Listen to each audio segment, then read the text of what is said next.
Well, Carl, we said in the build-up, if we get one goal, it'll snowball from there. Didn't expect an avalanche, though, to be fair. No, but I think the positive thing today is the fact that I think we made it. And let's be honest. I think when my team selection today, I was saying things about it. I picked it, and I could see things where it could be picked off. We had to be brave, and people are forgetting it's hard at the moment with the amount of games that we've got coming up, and players just on that edge of fatigue and making sure that they're all fit and ready to go for the next batch of games. So I think sometimes you have to be brave to make certain decisions to sort of relinquish pressure on certain bodies, and certainly there's a lot of things that go on away from football that people don't understand how it impacts what goes on in football. So we knew, but at half time I felt that in the first half that we didn't get close enough and to impose the way we wanted to play. But you've also got to respect Crawley. They're a good football team who play some wonderful stuff and make it incredibly difficult to get anywhere near them because of the bravery in their rotation. But then on a transition of that, I thought we were excellent. I thought how we exploited certain spaces, how we got amongst it. We asked a lot of questions of that. And then I think the two goals that we scored at the end were as Salford as you're going to get. Win the ball back, pass forwards and get bodies in the box and make sure you get some sort of contact on that. And it was a fantastic game of football. We can sit in here and we can speak about set plays and how you're going to deal with set plays. I'm sick to death of that because how you deal with them. You've got Simon Ashley, who's our best face-to-face contact. You've got Rosie, who's a 6'1" centre-back, and you've got Coops, who's also a centre-back, who aren't available to go onto the pitch and can do anything at the moment. So our height is in the team, our aggression is in the team. So it's just the case at this moment in time when you're going through certain phases that you've got to be a little bit sort of respectful of our situation, of where we currently are.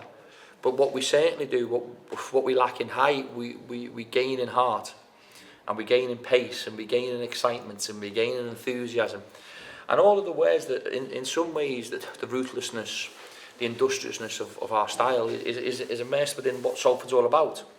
We're a growing football club with young fans behind the goal, and we want to show respect to them at the end of the game today. Everything's changing here. Behind the scenes is changing, the academy's changing, the B team's changing, our colours are changing.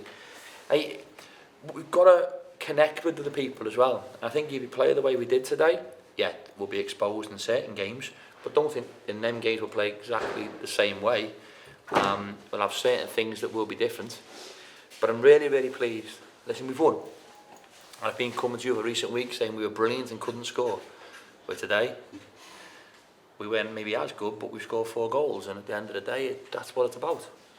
Just going back to the half-time, really, because that was basically the game in a nutshell, wasn't it? That closing stages, that first half. Yeah. Really did justify our getting level. Well, in some ways, I think the big thing for me was making sure at half-time that we could tactically be a little bit different. We couldn't get anywhere near them. And sometimes when you don't dominate possession of the football, or you don't dominate the game, it's because sometimes they're good. And we had to find a way to get amongst that and change one or two things. And we did. And I'm so proud of the players.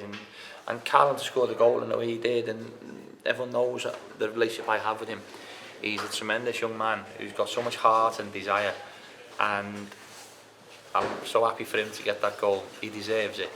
And Josh Osterfield as well, who hasn't played many minutes, to score his goal. I'm waffling in some ways because there were so many good moments today. The errors for us is how we defended the set plays. That is the bit for us.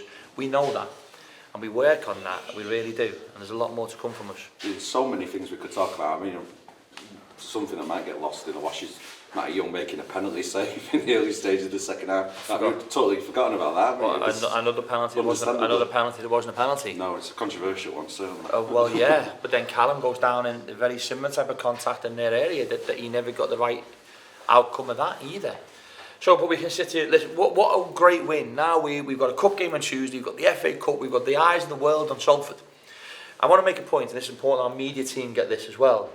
We need this place full on Friday.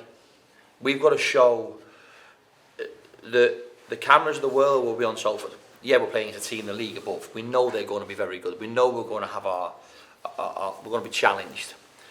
But we need to grow this club. And scoring 4 goals in the playoff positions, still in the FA Cup, still in the other cup competition. Can we not say well done to our lads, or the club, or people? Because I don't like negativity. I really don't. It's about being positive and it's about being on the front foot all the time. And if I've got to be the one to stand there. And one other bit, Cole Stockton. Cole's been brilliant for me. Cole gives me everything. Cole on Saturday morning was ill, like horrifically ill, and didn't come into the building until late Thursday, to the point where he wasn't close to even playing. And he gave me everything when he wasn't quite right. Fabio Brini couldn't start. Nico City couldn't start because of the injuries that they've had. And Cole puts himself up to play. He was our leading goal scorer last year. And I'm lucky to have him. And for all the things and all the faults that we all have as human beings, and we all carry them, sometimes we've got to look at the strengths that people carry. And Cole's a goal scorer, and there's a lot of managers who would like to have Cole Stockton, and I'm very, very lucky to have him. And that's not just Cole, it goes for all my players. We need to be positive and we need to stick together. And I think today you've seen when you do stick together and people believe, we're a good football team. And long may that continue.